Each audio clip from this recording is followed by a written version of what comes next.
नमस्कार, कंज्यूमर अड्डा में आपका स्वागत है। आपके साथ मैं हूं विपिन भट्ट और आज हम करने जा रहे हैं एक बड़ी दिलचस्प सी डिबेट कह लीजिए, बातचीत कह लीजिए, और वो है वर्क फ्रॉम होम पर। वर्क फ्रॉम होम सहूलियत या फिर ज़रूरत। तो ये बात अचानक से फिर कैसे आ गई? Work from home Covid lockdown उसके दौरान काफ़ी चर्चा में रहा, लेकिन अब धीरे धीरे इसकी बातें थोड़ी बंद हो गई थी। लेकिन बहुत सारे सेक्टर्स ऐसे हैं जहां पर अभी भी वर्क फ्रॉम होम चल रहा था रिसेंट पास्ट में। कहीं हाइब्रिड मॉडल है, लेकिन गाय बगाए कुछ ऐसा होता है कि बात निकल कर आती है। ताज़ा किस्सा आ रहा है टीसीएस का। आइए आपको पहले बताते हैं कि क्या बात हुई और फिर उसके बाद इस पर चर्चा करेंगे, क्योंकि ये काफ़ी पसंदीदा विषय है उन सभी लोगों का जो ऑफिस जाते हैं, काम करते हैं, किसी भी तरीके से काम करते हैं, ऑफिस और वर्क फ्रॉम होम की बात जो होती है। चलिए बताते हैं आपको कि हुआ क्या है। मामला है देखिए टीसीएस का, और टीसीएस में कुछ महिलाएं, इस बार जो एट्रिशन रेट होता है उसकी एक रिपोर्टिंग होती है हर साल, और उसमें लिख कर आ रहा है, नंबर जो दिख रहा है वो ये बता रहा है कि ज़्यादा महिलाएं जॉब छोड़ रही हैं। कंपनी ने शेयर होल्डर्स को बाकायदा ये जानकारी दी है, और क्यों छोड़ रही है इसके पीछे जो रीज़न निकल कर आ रहा है कि वर्क फ्रॉम होम अभी तक था और वो फैसिलिटी अब कंपनी धीरे धीरे वापस ले रही है, इसलिए बहुत सारी महिलाएं वो जॉब छोड़ रही हैं। जॉब छोड़ने में पुरुषों से इस समय महिलाओं का नंबर ज़्यादा है, या जो परसेंटेज है ज़्यादा। रिटर्न टू ऑफिस पॉलिसी का असर है ये, जो कंपनी ने सबसे कहा है कि एटलीस्ट 3 दिन आपको ऑफिस आना ही होगा। और टीसीएस में जेंडर डाइवर्सिटी, मतलब कंपनी का अपना काफ़ी फोकस होता है जेंडर डाइवर्सिटी पे कि महिला पुरुषों का अनुपात वो बेहतर कर सकें, लेकिन उसको झटका लगा है। कॉम्पिटिटर इन्फोसिस में इसके कहानी थोड़ी उल्टी है। तो बहरहाल फोकस जो है वो वर्क फ्रॉम होम पर है यहाँ पर, और जेंडर डाइवर्सिटी की भी हम बात करेंगे क्योंकि ये भी उससे जुड़ा हुआ बहुत अहम मुद्दा है।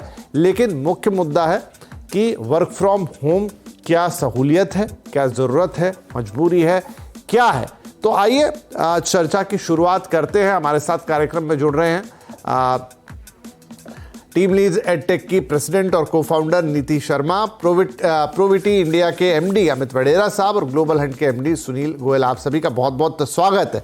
और चूंकि मामला महिलाओं का है तो मेरा पहला प्रश्न महिला की तरफ है, नीति जी की तरफ ही जाएगा। तो नीति जी, ठीक है, ये टीसीएस से बात उठी, लेकिन ये बड़ा खूबसूरत विषय है, इस पर डिबेट अक्सर होती रहती है और इसके दोनों ही साइड अपने आप में बड़े मजबूत से दिखाई पड़ते हैं।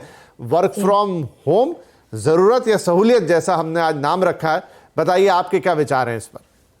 जी विपिन, थैंक यू सर। सबसे पहले मुझे यहाँ पे बुलाने के लिए। ये एक्चुअली बहुत ही एक इम्पॉर्टेंट विषय है। आई मीन, जैसे आप कह रहे हैं कि काफी सालों से इस बात पे चर्चा हो रही है, लेकिन अभी एक कंपनी ने बोला है कि आप फुल टाइम वापस आ जाइए, तो हम देख रहे हैं कि इतने सारे विमेन एम्प्लॉयज ने रिजाइन कर दिया है या काम नहीं कर पा रही हैं, फुल टाइम नहीं जा पा रही हैं। एक तरीके से ये भी है कि पैंडेमिक के टाइम पे हमें आदत पड़ गई थी घर से काम करने की। हमें अपने अपने जो घर के काम थे, हमने उसके हिसाब से अकॉर्डिंग टू आवर कन्वीनियंस हमने बना के रखे हुए थे। अब वो कन्वीनियंस चेंज हो जाएगी। अगर वो कन्वीनियंस चली जाएगी तो ऑब्वियसली पहले तो झटका लगेगा, फिर सोचेंगे क्या हमें ये करना है, नहीं करना है, कर पाएंगे या नहीं कर पाएंगे। क्योंकि विमेन एम्प्लॉयज में स्पेसिफिकली ये होता है कि सपोर्ट बहुत जरूरी है घर पे। अगर सपोर्ट सिस्टम नहीं है उस वुमेन के पास में, तो वो घर को देखे या काम को देखे, तो ऑब्वियसली प्रायोरिटी घर को जाती है, बच्चों को जाती है, जो घर के बुजुर्ग होते हैं उनको देखने की जाती है। इसीलिए मेनली ये इम्पैक्ट होता है एम्प्लॉयज पे कि जैसे ही बोला गया कि आप फुल टाइम घर वर्क फ्रॉम ऑफिस करिए, तो विमेन एम्प्लॉयज बोलती हैं कि अब हम नहीं मैनेज कर पाएंगे घर और काम, तो इसलिए काम एक्चुअली बैकसीट ले लेता है अनफॉर्चुनेटली, और घर ऑब्वियसली प्रायोरिटी हो जाता है।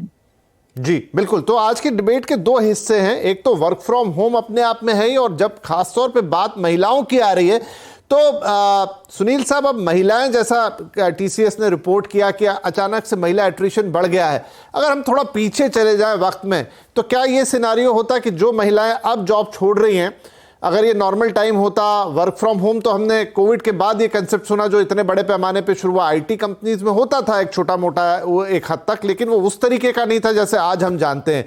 तो क्या ये महिलाएं तभी जॉब छोड़ चुकी होती? वर्क फ्रॉम होम ने इन्हें मौका दिया था कि जॉब में बनी रही, और इन्होंने घर भी देखा और जॉब भी देखा, और अगर मान लीजिए ये सब नहीं होता तो शायद ये इनकी मजबूरी होती कि इन्हें पहले ही छोड़ना पड़ता। देखिए, हमारे यहाँ अगर हम सोशल सिस्टम के हिसाब से देखें तो मुझे क्या लगता है कि महिलाओं के लिए फैमिली फर्स्ट एक कॉन्सेप्ट है। और जो आप बता रहे हैं ऑब्जर्वेशंस, हाँ, पहले भी जितनी भी महिलाएं काम छोड़ती थी वो लार्जली फैमिली को अपब्रिंग करने के लिए, स्पेशली जिनके छोटे बच्चे होते थे, 2 साल से 10 साल के बीच में या 12 साल के बीच के जिनके बच्चे होते थे, उनमें ये तादाद देखी गई थी कि मैक्सिमम उस तरह के लोग, उस तरह की महिलाएं जॉब छोड़ देती हैं, क्योंकि उनके हमेशा से हमेशा प्रायोरिटी रहती है कि फैमिली फर्स्ट, एंड उसके बाद है कि जॉब या करियर। बहुत अच्छे प्रोफेशनल्स लोगों ने भी ब्रेक लिया है करियर में, जस्ट टू इंश्योर कि उनकी फैमिली को वो प्रॉपर टाइम दे सके, अपब्रिंग कर सके, क्योंकि 2 पार्टनर में, मेल और फीमेल में देखा गया है कि लार्जर पोर्शन टाइम पे मेल कंटिन्यू करता है जॉब को, और फीमेल बहुत बार जॉब छोड़ के फैमिली को अपब्रिंग करती है। अभी करंट सिनेरियो जैसा हुआ है उसके अंदर में क्या था कि अगर हम देखें वर्क फ्रॉम होम के अंदर में लोग बहुत ही अपने आप को एक एनवायरनमेंट में ढाल लिया था उन्होंने अपने आप को, यानी कि पर्सनल प्रोफेशनल दोनों लाइफ को, वर्क लाइफ बैलेंस की, जब कोविड के पहले जितनी भी बातें करते थे, शायद कोविड आने के बाद वर्क लाइफ बैलेंस के वो सारे गैप्स फुलफिल हो गए, लोग फैमिली के साथ टाइम स्पेंड कर पाए। इसके अपने सारे के सारे एक अपने प्लस माइनस इश्यूज आए, बट आई थिंक महिलाओं के लिए खास करके ये बहुत ही एक अच्छी अपॉर्चुनिटी आई थी। इसके अंदर इसके इसके इस ड्यूरेशन में ये भी ऑब्जर्व किया गया कि बहुत सारी महिलाएं जो कि जॉब छोड़ देती अगर वो कंटिन्यूटी में रखती रहती, ऑफिस जाने की कंटिन्यूटी में, उन्होंने अपने जॉब को कंटिन्यू किया और किसी भी तरह से अपने टाइम को मैनेज किया और इफेक्टिवली मैनेज किया, फैमिली को भी समय देके उसको भी देके। पहले का भी अगर रेशियो जो आपने बताया अगर हम जाके देखें तो पहले के रेशियो में भी क्या होता था कि मैक्सिमम लोग, specially after maternity, young kid, junior school में बच्चे जा रहे हैं, जब तक बच्चा शायद 9वीं 10वीं या 10वीं 12वीं तक नहीं पहुंचता था, तब तक महिलाएं अपना काम छोड़ देती थी या ब्रेक ले लेती थी, सबैटिकल पे चले जाती थी 2 साल 4 साल 5 साल और फिर वापस आती थी। बट करंट सिनेरियो में कोविड ने पिछले 3 साल में उस गैप को फुलफिल कर दिया, क्योंकि इंडस्ट्री ने भी रियलाइज किया कि काम रिमोट से हो सकता है, लोग कंट्रीब्यूट भी कर सकते हैं, और बहुत बार ये भी ऑब्जर्व हुआ कि लोग काफी प्रोडक्टिव भी थे, लोगों ने काफी प्रोडक्टिव भी किया। बट इंडस्ट्री उसके बाद में, इंडस्ट्री के कुछ अपने चैलेंजेस हैं, क्योंकि हर कोई एक जैसा नहीं होता है। 50-60% लोग बहुत अच्छे होते हैं, तो शायद 30-40% लोग उस सिचुएशन का एडवांटेज। तो हम अमित साहब इस पर अभी माफ कीजिए सुनील जी, इस पर और डिटेल में जाएंगे। जैसा मैंने कहा, डिबेट के 2 हिस्से, एक हम जो महिलाओं के ऊपर बात कर रहे हैं और दूसरा थोड़ा इस पर भी बात करेंगे कि वर्क फ्रॉम होम कितना सही, कितना जरूरी, प्रोडक्टिविटी पे उसके क्या इम्पैक्ट, एम्प्लॉय की खुद की मेंटल हेल्थ, फिजिकल हेल्थ पे उसके क्या इम्पैक्ट, और अंततः होना क्या चाहिए, या फिर हाइब्रिड, इसकी अभी काफी जगह हम देखते भी हैं कि चल रहा है मॉडल। लेकिन अमित साहब, उससे पहले आपकी भी राय कि क्या वुमन, ये जो जेंडर डाइवर्सिटी जिसकी हम बात कर रहे हैं, महिलाओं को भी वो इक्वल मौका मिले, लेकिन चूंकि जैसा अभी हमारे दोनों ही पैनलिस्ट ने कहा कि उनके साथ एक थोड़ी एडिशनल जिम्मेदारी होती है कि वो घर को भी मैनेज करती हैं, बच्चों की अपब्रिंगिंग, जैसा अगर ये मौका नहीं आया हुआ था तो अमित जी ने भी बोला, सुनील जी ने भी बोला, नीति मैम ने भी एग्री किया कि हाँ, शायद बहुत सारे लोग पहले, महिलाएं जॉब छोड़ चुकी होती, तो क्या हम एक कदम आगे जाके इस चीज को अडॉप्ट कर सकते हैं कि हाँ भाई, महिला एम्प्लॉय हैं तो उनके लिए वर्क फ्रॉम होम की फ्लेक्सिबिलिटी ज्यादा हो, या उनको ये एटलीस्ट दिया जाए, या फिर ये ओवरऑल कंपनी के हिसाब से गलत हो जाएगा? देखिए विपिन जी, आई थिंक लास्ट 3 साल जो एम्प्लॉयमेंट में है वो बहुत ही अप्स एंड डाउन्स वाले रहे हैं। वो फिर पेंडेमिक स्टार्ट हुआ, उसके बाद वर्क फ्रॉम होम के possibility I. In fact TCS was the first company जिन्होंने अनाउंस किया था कि 75% ऑफ हमारे एम्प्लॉइज अगले 5 साल में वर्क फ्रॉम होम ही करेंगे या वर्क फ्रॉम एनीवेयर करेंगे। तो और उसके बाद हाइब्रिड मॉडल अडॉप्ट किया, और उसके बाद अब ऑर्गेनाइजेशंस एम्प्लॉइज को वापस बुला रही है। आई थिंक 3 साल में बहुत से एम्प्लॉइज, और मैं सिर्फ वुमेन नहीं, इवन मेन एम्प्लॉइज, उन लोगों ने एक फ्लेक्सिबिलिटी देखी है और उसके अंदर अपने आप को ढाल लिया है। तो जैसे कि आपका प्रश्न था कि ये एक जरूरत है कि एक सहूलत है, ये दोनों है। आई थिंक कुछ वर्कफोर्स, वुमेन वर्कफोर्स ऐसा है जिनके ऊपर रिस्पॉन्सिबिलिटीज है बच्चों की या एल्डर पेरेंट्स की, उनके लिए फ्लेक्सिबिलिटी बहुत इंपॉर्टेंट है। एट द सेम टाइम अगर आप देखें कुछ मिलेनियल्स जिनके ऊपर रिस्पॉन्सिबिलिटी नहीं है, वो भी ये फ्लेक्सिबिलिटी चाहते हैं। वो उन्होंने भी बेनिफिट देखा है कि अगर मैं 2 घंटे आना जाना कर रही हूँ, उस दौरान मैं कुछ प्रोडक्टिव और काम कर सकते हैं। तो ये एक जरूरत है कुछ सेक्शन ऑफ फीमेल्स के लिए, और कुछ सेक्शन ऑफ फीमेल्स के लिए ये एक बेनिफिट है जो वो चाहते हैं। और अगर हम देखें तो जो ये टैलेंट का वॉर है ये अब ओवर हो चुका है और टैलेंट जीत चुका है। आई थिंक ऑर्गेनाइजेशंस को फ्लेक्सिबिलिटी करनी पड़ेगी। और रही बात डाइवर्सिटी की, हम डाइवर्सिटी को अक्सर मेल फीमेल के नजरिए से देखते हैं, but diversity of the way आपका कॉन्ट्रैक्ट है अपने एम्प्लॉयज के साथ, उसके अंदर भी ऑर्गेनाइजेशंस को बहुत अलग अलग टाइप की डाइवर्सिटी लानी पड़ेंगी, वो फ्लेक्सिबिलिटीज लानी पड़ेंगी। अब कुछ एम्प्लॉयज ऐसे होंगे जिनको पूरा महीना काम नहीं करना है, जिनको फ्लेक्सिबिलिटी में काम करना है, जो घर से काम करना चाहते हैं, जो अलग टाइम जोन में काम करना चाहते हैं। कोई चाहेगा कि मैं सुबह 4 घंटे करूं, उसके बाद बीच में 3 घंटे दोपहर को कुछ ना करूं और फिर मैं 3 घंटे बिताऊं। तो ऐसे फ्लेक्सिबल ऑर्गेनाइजेशंस को होना पड़ेगा। ये बेनिफिट्स आपको एम्प्लॉयज को देने पड़ेंगे अगर आप चाहते हो कि एक सक्सेसफुल नजरिए से देखें। और हर ऑर्गेनाइजेशन, मल्टीनेशनल हो या इंडियन फर्म्स हो, वो सारी अभी जेंडर डाइवर्सिटी के ऊपर फोकस कर रही है। आई थिंक उनको एक कॉन्ट्रैक्ट डाइवर्सिटी भी लानी पड़ेगी, एक successful balance between male female या डाइवर्सिटी इंक्लूजन को लाने के लिए। ठीक है, क्योंकि अब बात हो रही है वर्क फ्रॉम होम के माध्यम से, तो उस पर ही हमने डाइवर्सिटी की बात की। नीति मैम, तो कैसे अब इस बड़े प्रश्न पे आते हैं कि वर्क फ्रॉम होम, ठीक है, एक समय जरूरत थी, एक समय पैंडेमिक ऐसी सिचुएशन आई जो अनप्रेसिडेंटेड थी, इसलिए फिर हम सब ने भी अनप्रेसिडेंटेड तौर तरीकों से काम किया, एक इकोसिस्टम डेवलप हो गया जिसके कुछ प्लस और माइनस दोनों मौजूद है, जैसा अभी थोड़ी देर पहले सुनील जी ने कहा। तो क्या हर जगह इक्वली एक जैसा हर तरह की कंपनी में वर्क फ्रॉम होम पॉसिबल है, या फिर इसे आप ये स्पेसिफिक हो सकता है लेकिन इसे सब पे एक जैसा लागू नहीं किया जा सकता? जी विपिन जी, देखिए ऐसा है कि एक तो ये सब कंपनीज में लागू नहीं हो सकता, ये सब विद इन अ कंपनी सब जॉब रोल्स में एक बराबर नहीं लागू हो सकता ये, क्योंकि सबके काम करने का तरीका अलग होता है, रिक्वायरमेंट्स अलग अलग होती हैं जॉब्स की। तो ऐसा नहीं है कि एक पॉलिसी बना दी और हमने कहा कि सभी वर्क फ्रॉम होम करेंगे 12 महीने तो सब ठीक चलेगा, ऐसा बिल्कुल नहीं होगा।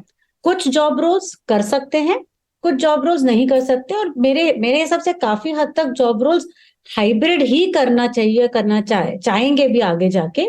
क्योंकि अगर हम एम्प्लॉयज को ऑफिस नहीं लेकर आते, अगर हम रिमोट वर्किंग ही करेंगे, तो जो 1-2 साल हमने पैंडेमिक में जरूरत के कारण किया था, अब वो आदत पड़ गई है हमें, लेकिन आगे जाके कोलैबोरेटिव नहीं होता है, टीम वर्क नहीं हो पाता है, हमें लगता नहीं है कि हम ऑफिस में काम कर रहे हैं, हम अपना इंडिविजुअल काम कर रहे हैं। वो एक्चुअली वो सारे जो स्किल सेट्स हैं, वो सारे जो रिक्वायरमेंट्स है कंपनी की, वो एकदम से चली गई हैं। इसीलिए लोगों को कभी कभी ऑफिस लाना बहुत जरूरी है। वो सुबह आए, शाम को आए, दिन में आधे दिन आए, हफ्ते में तीन बार आए, that I think is dependent on a company. But आपके सवाल का जवाब ये है कि ये सभी कंपनीज के लिए एक जैसी पॉलिसी नहीं काम करेगी, सभी जॉब रोल्स के लिए विद इन अ कंपनी एक पॉलिसी नहीं काम करेगी। आई थिंक कंपनीज को फ्लेक्सिबल होना पड़ेगा depending on levels of employees, depending on job roles, and also depending on, sometimes ये भी हो सकता है, हम तो अभी women employees की बात कर रहे हैं, but sometimes even male employees को जरूरत हो सकती है कि हमें हफ्ते में 3 दिन घर से काम करना है, कुछ सपोर्ट कर रहे हैं फैमिलीज को, कोई आप किसी और कारण काम करना चाहते हैं। तो मेरे ख्याल से ये वर्क फ्रॉम होम फ्लेक्सिबिलिटी होनी चाहिए एम्प्लॉयज को, और जो ऑर्गेनाइजेशन है, जो कंपनीज है, उन्हें ये देखना पड़ेगा कि किस तरह की पॉलिसी किस सेट ऑफ एम्प्लॉयज के लिए या किस टाइप के जॉब रोल्स के लिए लागू होनी चाहिए, और कई जॉब रोल्स के लिए बिल्कुल लागू नहीं होगी। आई मीन इतने सारे सेक्टर्स, हम अभी आईटी की बात कर रहे हैं तो ऑब्वियसली आईटी में अलग अलग जॉब रोल्स हैं, पर आप अगर दूसरे सेक्टर्स देखिए, आप रिटेल देखिए, ई कॉमर्स देखिए, कंज्यूमर सेक्टर्स देखिए, वहां पे तो बिल्कुल भी वर्क फ्रॉम होम नहीं हो सकता है except for back office jobs. So I think बहुत डिपेंड करता है किस टाइप की कंपनी है, किस टाइप के जॉब रोल्स हैं और किस टाइप की ज्योग्राफीज में हम काम कर रहे हैं। राइट ये इतना स्ट्रेट नहीं हो सकता कि सीधे सीधे वर्क फ्रॉम होम एक जगह पे फिट फॉर्मूला फॉर ऑल हो जाए।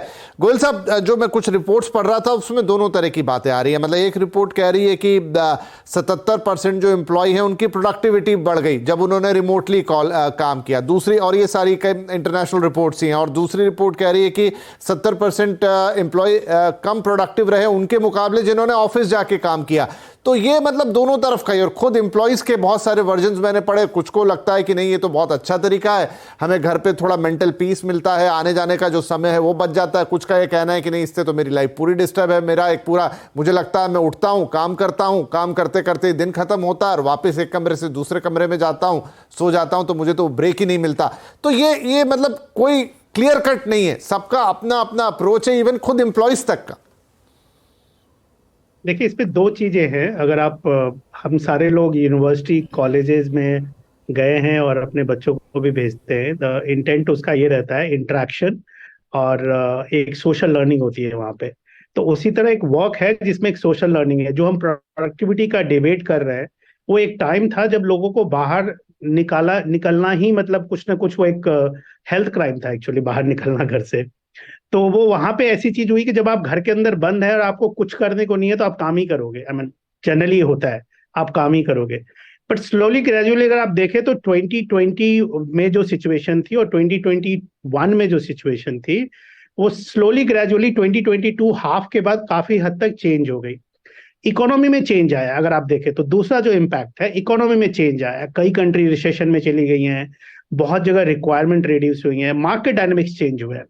अब ये बहुत इंपॉर्टेंट है कि आप किसी भी इंडिविजुअल को ऑफिस क्यों बुलाना चाह रहे हैं, क्या रीजन है, आप उससे क्या अचीव करेंगे और इंडिविजुअल क्या नहीं आपको दे पा रहा है अगर रिमोट बैठ के। ये डीप एनालिसिस है। आई थिंक हर कंपनी के लिए ये डिफरेंट सेट करेगा हर जगह पे। बहुत बार तो ये होता है किसी इंडिविजुअल की परफॉर्मेंस नहीं आ रही है, या मास लेवल पे परफॉर्मेंस नहीं आ रही है, तो आप सबको ऑफिस बुला लो, क्योंकि यू कांट हैव, आप 2-3 तरह की पॉलिसी तो कंपनी में चला नहीं सकते।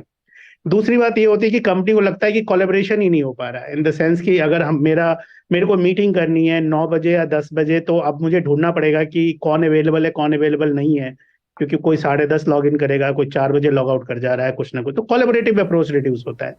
तीसरी ये सबसे इंपॉर्टेंट चीज है कि जो हर बिजनेस का एक अपना कस्टमर सेगमेंट है, यानी आईटी कंपनी हो, मैन्युफैक्चरिंग हो, कोई किसी का कंज्यूमर है, किसी का B2B है, उसका कस्टमर कैसे बिहेव कर रहा है। अगर कस्टमर ऑफिस आ रहा है तो वो चाहेगा कि उसका जो सप्लायर है या जो उसका वेंडर है या जो उसका सर्विस प्रोवाइडर है, वो भी उसके कस्टमर हमेशा बोलता है आप हमारे यहाँ इन पर्सन मीटिंग के लिए आओ, हम वेब मीटिंग नहीं करेंगे।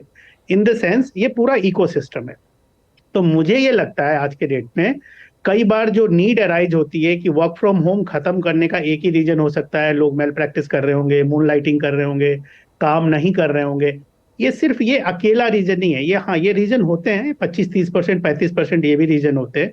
25-30% बिजनेस रिक्वायरमेंट होती है और 25-30% इकोनॉमी रिक्वायरमेंट। ठीक है, तो ये अलग अलग फैक्टर्स हैं जिन पे डिपेंड करता है कि वर्क फ्रॉम होम वायबल है नहीं है, प्रोडक्टिव है नहीं है। क्योंकि मुझे ब्रेक लेना होगा, नहीं तो हमारे पास अगले सेगमेंट में समय नहीं बचेगा। तुरंत एक ब्रेक लेते हो, थोड़ा एक और कंक्लूजन। हालांकि ऐसी डिबेट है जिसपे बिल्कुल ब्लैक एंड व्हाइट में आप नहीं बोल पाएंगे, लेकिन फिर भी एक कंक्लूजन की तरफ पहुंचने की कोशिश जरूर होगी कि वर्क फ्रॉम होम नीड है, या फिर आपको उसको एक हाइब्रिड मोड पे आप दे सकते हैं, लेकिन उसे एक परमानेंट सिस्टम तो नहीं बना सकते। छोटा सा ब्रेक, बातचीत जारी रहेगी।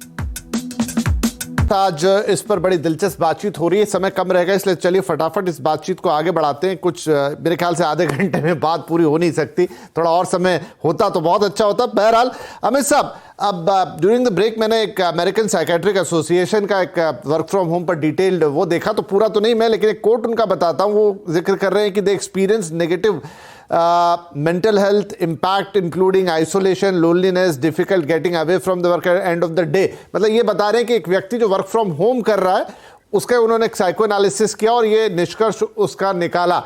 तो क्या लॉन्ग टर्म में ये work from home counter productive भी हो सकता है? हाँ, व्यक्ति का आने जाने का जो है समय बचेगा, और जो पूरा वो मेंटल स्ट्रेस से गुजरता है कि ऑफिस टाइम पे पहुंचना है, आना है, जाना है, 1.5-2 घंटे, बड़े शहरों में और ज़्यादा वक्त, बेंगलोर मुंबई जैसे शहरों में और मुश्किल, लेकिन दूसरी तरफ सिर्फ घर में रह के काम करने से ये चीज़ें भी आएंगी। विपिन जी, पेंडेमिक के पहले भी ये डिबेट्स होती थी कि वर्क बैलेंस नहीं है इंडिया में, और तब हम वेस्टर्न कंट्रीज से कंपेयर कर रहे थे कि वहां पे वर्क बैलेंस ज्यादा है और यहाँ पे नहीं है। और ये डिबेट पेंडेमिक के बाद भी चलेगी और फ्यूचर में भी चलती रहेगी। अब हम ऑफिस से काम करें या घर से काम करें, एक्सट्रीम जो भी करेंगे उसमें ये डिबेट आनी ही है। और इसीलिए ये हाइब्रिड वर्क कल्चर जो है वो खुद ब खुद डेवलप होगा। हर ऑर्गेनाइजेशन खुद ब खुद ये बैलेंस ढूंढ लेगी कि उनकी ऑर्गेनाइजेशन में कैसे रोल्स ऐसे हैं जो वर्क फ्रॉम होम हो सकते हैं, या कितना फ्लेक्सिबिलिटी दे सकते हैं, 2 दिन का होगा, 3 दिन का होगा, कुछ घंटों का फ्लेक्सिबिलिटी होगा। तो ये एक पॉलिसी फ्लेक्सिबिलिटी क्रिएट करनी पड़ेगी आपको अपनी ऑर्गेनाइजेशन में। ऑफ कोर्स एचआर को और बिजनेस लीडर्स को इसमें ज्यादा काम करना पड़ेगा, क्योंकि आज तक इंडिया में यही होता था, एक पॉलिसी और हर ऑर्गेनाइजेशन के हर एम्प्लॉय को उस पॉलिसी के हिसाब से चलना है। But multiple different types of policies होंगी कैटेगरी ऑफ एम्प्लॉयज को लेके। अब ये ऐसा नहीं है कि आप अनफेयर प्रैक्टिसेस कर रहे हैं एम्प्लॉय में, बट आप ऑप्शंस दे रहे हैं एम्प्लॉयज को पिक एंड चूज करने के। ऑफ कोर्स कुछ बिजनेस कंपल्शंस होंगे, जैसे मेरे पैनल मेंबर ने बोला कि आप ढूंढने नहीं जा सकते कब मीटिंग में किसको बुलाना है, बट प्री शेड्यूल्ड मीटिंग्स होती हैं उस चीज को सॉल्व करने के लिए। टीम मीटिंग्स के टाइमिंग्स होते हैं कि वीकली इस टाइम पे हर टीम मेंबर बैठेंगे, बिकॉज पहले भी डाइवर्सिटी होती थी। जैसे कि बहुत से ग्लोबल प्रैक्टिसेस थे, अगर उनके 6 कंट्रीज में टीम मेंबर्स हैं तो वो अलग टाइम जोन में काम कर रहे हैं, तो वो वीकली या फोर्टनाइटली एक टाइम सिलेक्ट करते थे जब वो साथ में आके डिस्कस कर सकते हैं। तो ये फ्लेक्सिबिलिटीज हमको एब्जॉर्ब करनी पड़ेंगी, और आई थिंक ये मार्केट ही है वो ड्राइव करेगा, और ये फ्लेक्सिबिलिटीज आएंगी, हम ऐसे ही सीखेंगे।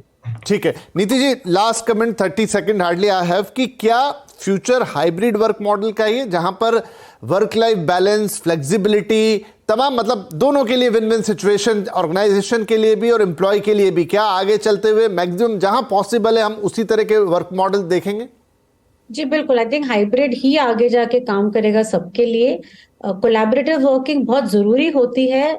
हम हमेशा अकेले काम नहीं कर पाएंगे, इसीलिए कभी कभी ऑफिस आना है जहां जरूरत है, जहां हमको टीम के साथ में बैठ के काम करना है, प्लान्स बनाने हैं, थिंकिंग करनी है, मीटिंग्स करनी है। और कभी कभी फ्लेक्सिबिलिटी होनी चाहिए कि जब मैं चाहूं मैं घर से काम कर सकती हूँ। उसमें ये नहीं होना चाहिए कि अरे आपको वर्क फ्रॉम होम की पॉलिसी नहीं है लेकिन आप घर से क्यों काम कर रहे हो, और अगर घर से काम कर रहे हो तो आपकी प्रोडक्टिविटी एकदम लो है। मेरे ख्याल से कंपनीज को ये बैलेंस बनाना पड़ेगा कि प्रोडक्टिविटी भी बढ़े, एम्प्लॉय एंगेजमेंट भी रहे, एम्प्लॉय एफिशिएंसी भी बढ़ती रहे, और साथ ही साथ एम्प्लॉय रिटेंशन भी रहे। क्योंकि ये अगर 3-4 चीजों का बैलेंस नहीं हो पाएगा between employees and employers, companies को भी तकलीफ होगी और ऑब्वियसली एम्प्लॉयज को भी तकलीफ होगी आगे जाके। ठीक है जी, तो ये पूरा जो सिनेरियो है काफी इवॉल्विंग है। इस समय आप किसी एक निष्कर्ष पे तो नहीं पहुंच सकते, लेकिन आप मोटा मोटा कह सकते हैं कि आगे चलते हुए जिस हाइब्रिड सिस्टम की आप बात कर रहे हैं, जहां पर एक वर्क लाइफ बैलेंस भी हो, काम भी इम्पैक्ट ना हो, प्रोडक्टिविटी भी बढ़ाने के तरीके हों, और साथ में ये भी है कि आप अपने काम को अपने हिसाब से करने की सहूलियत भी ले पाएं। अब किस सेक्टर में किस हद तक होगा उस पर काफ़ी सारी चर्चा हमारे एक्सपर्ट्स ने की कि सब पे एक जैसा लागू हो नहीं सकता। जॉब के टाइप डिफरेंट होते हैं, काम के तरीके डिफरेंट होते हैं, लेकिन जहां भी होगा एक अप्रोच शायद इसी दिशा में जाती हुई हमें दिखाई देगी। तो ये मैंने कहा जैसे कि आधे घंटे में निष्कर्ष नहीं निकल सकता, आगे और भी मौके आएंगे जब इस पर बातचीत करेंगे, लेकिन बात हो ये इंपॉर्टेंट है। बहुत शुक्रिया आप सभी मेहमानों का आज इस कार्यक्रम में शामिल होने के लिए। नमस्कार।